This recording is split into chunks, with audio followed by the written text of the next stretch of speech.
Les études franco-allemandes, une coopération entre l'Université Friedrich Wilhelm de Bonn et l'Université Paris IV Sorbonne, un parcours aux aspects philologiques où l'on étudie principalement l'allemand et le français et qui permet aussi d'approfondir ses connaissances sur l'histoire des relations franco-allemandes et sur leur état actuel. Ces études durent 5 ans, 3 années de licence, puis 2 années de master si l'on souhaite continuer dans cette voie. Les étudiants effectuent d'abord leur première année de licence dans leur université d'origine, puis les étudiants allemands viennent étudier à Paris et ils retournent à Bonn avec les étudiants français pour la 3e année d'études. Ainsi, les étudiants allemands et français passent 2 ans ensemble à l'université, ce qui permet d'approfondir les amitiés qui se nouent, l'échange entre ces deux peuples, de mieux connaître encore la culture de l'autre. À la fin, les étudiants obtiennent un double diplôme binational.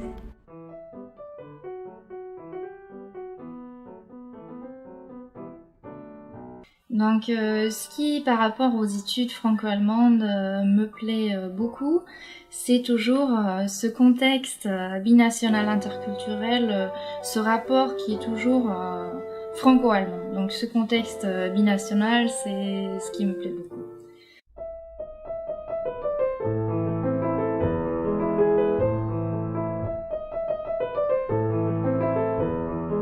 Interessant dabei ist, dass dieses Studium einen obligatorischen Auslandsaufenthalt vorsieht und dazu noch in einer Stadt wie Paris, was natürlich besonders attraktiv ist, und mit einem Doppeldiplom abschließt. Darüber hinaus sprechen aber auch inhaltliche Gründe dafür, denn wenn man sich für ein Studium der Germanistik und Romanistik im traditionellen Sinne, also im philologischen Sinne interessiert, hat man hier die Möglichkeit, beide Fächer miteinander zu verknüpfen. Nun ist es ja nicht irgendein Studiengang, sondern es fängt ja nur eine begrenzte Anzahl von Studierenden an. Wir haben immer so Kohorten von 35, 40 Anfängern, weil sie auch ausgesucht werden aufgrund von Auswahlgesprächen. Und wir glauben, dass wir doch zumeist auch den richtigen Griff machen, dass wir Studierende aussuchen, die wirklich mit Begeisterung und Engagement dabei sind, die auch sehr leistungsstark sind. Das ist übrigens auch für uns Dozenten ganz attraktiv, wenn wir Kurse haben, in denen viele Teilnehmer der deutsch-französischen Studien dabei sind, ist in der Regel das Niveau auch ein bisschen höher. Das kann man ganz offen so sagen. L'Université de Bonn a toujours été, depuis sa fondation en 1818, un centre de recherche sur la France et aussi, depuis le romaniste Ernst Robert Curtius, un centre de recherche sur la France contemporaine, mais aussi sur la France médiévale. Il y a depuis très longtemps des coopérations scientifiques dans plusieurs domaines. Et les universités de Bonn et de Paris-Sorbonne font maintenant, heureusement, partie du réseau de l'université franco-allemande. C'est-à-dire, nous avons eu une subvention pour une durée de 4 ans à partir de 2013-2014. Cela nous permet de donner aux étudiants une aide à la mobilité autour de 270 € et en plus une petite bourse Erasmus. Le partenariat avec la Sorbonne, c'est un trésor. C'est une université dont je n'ai pas besoin de parler, on la connaît. Et justement, pour tout ce qu'il y a de positif, la Sorbonne, université donc de qualité et en plus à Paris, cela a des avantages. Donc c'est aussi un point très très positif. Also nach meiner Erfahrung ist das Jahr in Paris oder auch die 2 Jahre, wenn jemand einen Master macht, also eine ganz wichtige Erfahrung und bringt den Studierenden enorme Vorteile. Zum einen natürlich eine ganz enorme Verbesserung der Sprachkenntnisse, das ist ja völlig klar. Aber wer einmal in der Lage gewesen ist, eben völlig selbstständig in einer fremden Stadt und in einem völlig neuen Universitätssystem zurechtzukommen, der hat nun wirklich was fürs Leben gelernt gewissermaßen. Das sind jedenfalls die Erfahrungen, von denen immer berichtet wird. Und Gleiches gilt natürlich auch für die französischen Studenten. Wenn sie hierher kommen, kommen sie auch in ein völlig anderes Umfeld. Es gibt auch, das muss man schon sagen, ganz andere wissenschaftliche Traditionen, wenn man allein an die üblichen Praktiken bei den Seminararbeiten und so weiter denkt, dann muss man doch jedes Mal feststellen, dass man sich hier also diesen Bereich völlig neu erschließen muss. Man muss also sich freischwimmen gewissermaßen, und wer das einmal gemacht hat, hat wirklich davon stark profitieren können. Alors pour les différences avec la France, le système est vraiment très différent. C'est pas le même rapport au travail. Je dirais qu'ici c'est peut-être plus détendu qu'en France, mais en même temps c'est un peu ambivalent parce que y a un système de mémoire, environ 15 pages qu'on doit rendre dans chaque module. Alors dans un sens on a beaucoup de temps pour le préparer, c'est un premier travail de recherche, donc c'est intéressant, et puis on a vraiment le temps de réfléchir à ce qu'on veut écrire. C'est assez libre, c'est pas comme en France où tout doit être cadré et où on n'a pas trop de liberté peut-être. Mais en même temps, dans un autre sens, c'est compliqué peut-être d'être noté simplement sur un travail, surtout en allemand quand on arrive de France et qu'on ne sait pas du tout comment écrire un mémoire. Donc ça, ce serait peut-être la première nuance un peu. Je dirais aussi qu'en France, on reste peut-être un peu plus théorique pour les cours, il y a peut-être moins de participation orale. Ça, je trouve ça plutôt bien ici, puis l'ambiance en cours est assez détendue aussi. Même si le niveau est très sérieux, l'ambiance est différente. Depuis des années, je vois passer des étudiants extrêmement motivés, extrêmement engagés, et ça aussi c'est une des forces de notre séminaire. J'ai fait de temps en temps un colloque avec les étudiants un peu avancés, et on discute des films pendant 4 heures, 5 heures. J'organise ça chez moi, et comme ça on peut vraiment entrer dans une discussion très intensive, une discussion très agitée, et comme ça on peut vraiment sentir les entrées et l'engagement des étudiants.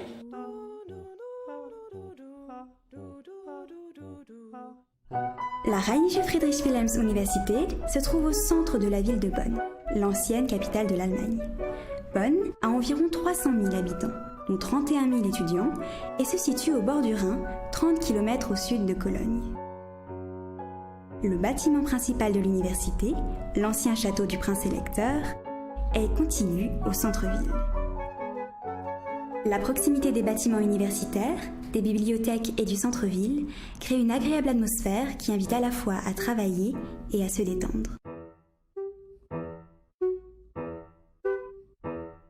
Donc moi je suis né à Paris, j'ai passé toute ma vie là-bas, dont aussi les 2 premières années d'allemand lettres. Et je me disais que venir à Bonn, ça serait un choc parce que la ville est un peu plus petite, on va dire, et c'est pas une capitale. Mais finalement, ça compense bien, je trouve. La ville a beaucoup à offrir, je pense, au niveau culturel aussi, et des sorties à faire. Surtout là en été, avec le printemps, devant la fac, il y a la pelouse, on peut s'asseoir. Il y a le Rhin qui est proche, c'est super sympa. Et Cologne aussi, qui est une grande ville, et Düsseldorf. Enfin, c'est vraiment très intéressant.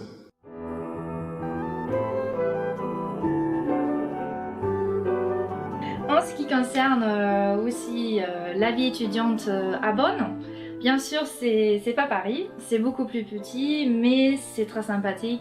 Donc la ville est quand même très jolie, la faculté est très très belle, et il y a le Rhin, il y a l'Opéra de Bonn. Et ce que j'aime beaucoup, c'est que normalement les amis n'habitent pas loin, donc ce qui permet quand même de se voir assez facilement. Et aussi à midi, c'est facile d'aller tous manger ensemble dans les mensas à Bonn, c'est très sympathique. Et oui, ce qui change aussi, c'est que tous les matins et soirs on peut prendre le vélo pour aller à la fac en 5 minutes, c'est très sympa. Donc oui. Et bien sûr, si la vie de grande ville nous manque, ici à Bonn, il n'y a aucun problème, on peut prendre le train gratuitement et à 20 minutes on est à Cologne, il y a tout, donc c'est quand même très très bien. Sinon, toujours sur la ville, un point pas négligeable, c'est quand même que la fac, le bâtiment est magnifique. C'est vraiment agréable de travailler dans un lieu qui a été l'ancienne demeure du roi. Il y a un immense parc devant la fac et c'est vraiment agréable, surtout avec les beaux jours. L'Université de Bonn propose une large gamme de loisirs. Les étudiants ont la possibilité de faire toutes sortes de sports, de la danse classique à l'escalade, en passant par la salsa, le yoga et l'aviron. On peut pratiquement tout faire. Et ici, on n'oublie pas les arts. Il est aussi possible de faire de la musique et du théâtre à Bonn. En effet, il existe divers orchestres, chorales et groupes de théâtre à l'université que l'on peut rejoindre. Se décider pour une formation, pour un parcours, c'est déjà s'orienter professionnellement. Les études franco-allemandes préparent les étudiants à un avenir professionnel varié dans le domaine de la coopération internationale. J'ai très tôt découvert ma passion pour la linguistique. C'est pourquoi j'ai décidé de suivre un chemin qui se situe dans la ligne droite de mes études antérieures, l'enseignement universitaire et la recherche linguistique. Actuellement, je donne des cours de linguistique allemande à l'Université de Bonn, ce qui me fait très plaisir. Je suis enthousiasmée par ce travail avec les étudiants. De plus, je viens de m'inscrire en co-tutelle de thèse à 2 universités, Paris-Sorbonne en France et l'Université de Fribourg en Allemagne. Nos étudiants en général, ils travaillent dans les maisons d'édition, ils vont travailler dans des entreprises et vont représenter ces entreprises dans la communication avec les partenaires français. Et ce qu'ils apprennent ici, c'est assez important pour leur profession future. Oui, comme moi, je vise, après mes études, plutôt une carrière professionnelle en communication d'entreprise ou bien en relations publiques. Pour moi, c'est quand même, j'apprécie beaucoup qu'à Bonn, on a plus ou moins, dans une certaine manière, chacun et chacune la possibilité de se créer, dans une certaine manière, un profil d'études assez individuel. C'est-à-dire, il y a des gens qui préfèrent plutôt tout ce qui est linguistique ou bien littéraire ou culturel. Donc, pour moi, j'ai toujours essayé de me concentrer en tout ce qui est communication, traduction et langue. En 2008, on a fondé un doctorat de prestige avec l'Université de Florence et la Sorbonne à Paris, Université Paris 4. Le sujet sont les mythes fondateurs de l'Europe dans la littérature et les arts. Cela permet à des jeunes doctorants d'écrire leur dissertation sur leur thèse de 3e cycle sur les mythes fondateurs de l'Europe. C'est un sujet très important pour l'Europe puisque, comme le président de la République allemande a dit ultérieurement dans un discours sur l'Europe, ce qui nous manque en Europe, ce sont les mythes, ce sont des histoires que les Européens ont en commun. Et avec ces thèses de 3e cycle-là, on cherche d'encercler certaines histoires que les Européens ont en commun. Un stage de 6 semaines pendant les études donne aux étudiants un aperçu de la vie professionnelle. Ce semestre, pendant les vacances d'hiver, les 2 mois qu'on avait, on a fait un stage obligatoire qui compte pour les cours. C'était en Allemagne. On nous a juste dit faites un stage dans une entreprise ou une association, n'importe où, tant que c'est en Allemagne. Le but, c'est de parler allemand et réussir à se faire une idée sur peut-être le métier qu'on veut faire plus tard. Donc vraiment, ça m'a permis, moi j'ai fait dans un petit théâtre à Bonn, et ça permet vraiment de s'immerger dans la culture et de parler allemand tous les jours. S'intéresser à l'autre et sa culture, à son histoire, sa langue et sa littérature est la qualité indispensable pour intégrer ce parcours franco-allemand. Voilà ce que les professeurs de Bonn attendent de leurs étudiants. Et ce que j'attends de mes étudiants, c'est que à la fin d'un cours, ils sont capables de comprendre et aussi de discuter de la littérature, des images, des films, et qu'ils développent un appui critique envers les exemples, comme on dit chez nous, des exemples de la culture.